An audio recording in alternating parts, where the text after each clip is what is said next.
Thank you. Wow, I just sitting here trying to think we're splitting hairs over the word fraud when what's going on in Minnesota, what's going on in Los Angeles. Gosh, if that doesn't undermine confidence in the system, nothing else does. And do we not call it fraud because it might undermine confidence in the system? It's, $14 billion being taken. People identity being stolen on Medicare or seniors, so when they go to get the product that they desire, that they deserve, they can't get it because somebody's gotten paid for it under their name. I mean, my goodness, we're going to try to redefine the word fraud to not include that. I'm not sure why we're sitting here. It's just dumbfounded. So, Ms. Gay, the things that you've seen that we're talking about in Minneapolis, that's happened in Minnesota, and what happened in Los Angeles, would you define that as fraud? Aren't these people purposely setting up fake accounts so they can get money and not serving anyone? I think that would have to be fraud. I don't think that's improper. Interestingly, so I can never, we don't use the F word often is what I say in my line of work because I'm not law enforcement or, can't, speak for the law. However, it is hard not to see fraud when there's very clear intent. Proving that intent is often what is difficult. Okay. So, Ms. Wood, in your organization, you have people that are police. You have your law enforcement. So, would you define these? What you're seeing in Minneapolis and what we've seen with the Somali population, particularly, and in Los Angeles with domestic medical equipment? Would you define that as fraud, or is there some kind of law school term we need to use to try not to call people fraud when they're being fraudulent?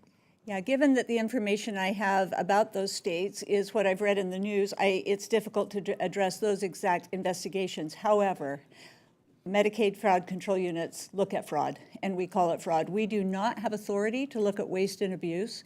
We are specifically designated. People refer to us a case, and they say, here's a credible allegation of fraud. Or we data mine and find what appears to be an outlier. We only pursue investigations if we think they're credible.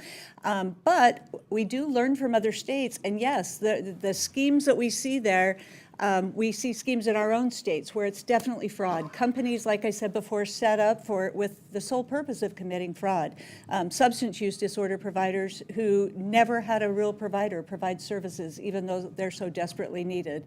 But I think in this conversation, we're fortunate that we focus on fraud, we call it fraud, we prosecute and litigate fraud. So it's fair. I had a physician one time show me that he had Medicaid money, Medicare money reclaimed because he didn't put the time down. He did the service, although he did the service, just didn't have the paperwork. Absolutely correct.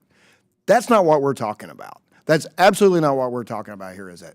Absolutely. We're talking about foreign entities in some cases setting up dummy accounts to take money out of the Medicaid and Medicare system, which seems like everybody in this room would want to get rid of because it takes money away from people who really deserve it. And I understand why we're splitting hairs on a definition when we have this kind of crime going on. So would you like to talk about, Ms. Gay, too, as well, people setting up these entities just to take money from the taxpayers? Yes, and I'd want to say absolutely we do see some of the frauds you're describing. We also see domestic individuals stepping in who are not appropriate. They're not providers, and they're billing Medicaid and Medicare. So we see it across the gamut. But yes, it harms the system. So how do they set up systems to get money if they're not providing care? So they use. I asked that rhetorically because I know they do it. So what are they doing? Okay, so they set up a company. You don't necessarily have to be a healthcare provider to own a company, home health agency, substance use disorder clinic, nursing home. And then maybe some of the people at the lower level are doing what they think they're supposed to do as services. But the reality is those lower level people don't know what the Medicaid regulations are and the Medicare regulations are. And so the people who are supposed to be billing and knowing the process and who signed the provider agreements, there are no therapists involved in some of these behavioral health schemes. So if you're billing for therapy and you don't have therapists, would that be fraud? Absolutely is fraud. Ms. Gay, would you agree that would be fraud? Absolutely. So what are you seeing? It looks like that's what this hearing's turned into, trying to define what fraud is.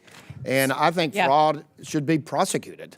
Absolutely. And so our role, so most of the work that I do is directly for the MCOs and MA plans, and they work then with law enforcement to refer these and to get the official stamp of the fraud. Do you work see on more the fraud company. in states and Medicaid particularly that don't have MCOs or Medicaid managed? If it's just bill for service Medicaid or Medicare, do you see more fraud in that versus when the private insurance market is trying to I chase the see a money lot of MCO fraud, a lot. across all of? Yeah, and not the plans committing the fraud, let me be clear. But we see a lot in the states that we're working with, that is through the managed care organizations, and the difficulty to stop those. But it is, many of the cases that we are working now are with law enforcement and are being prosecuted for such things.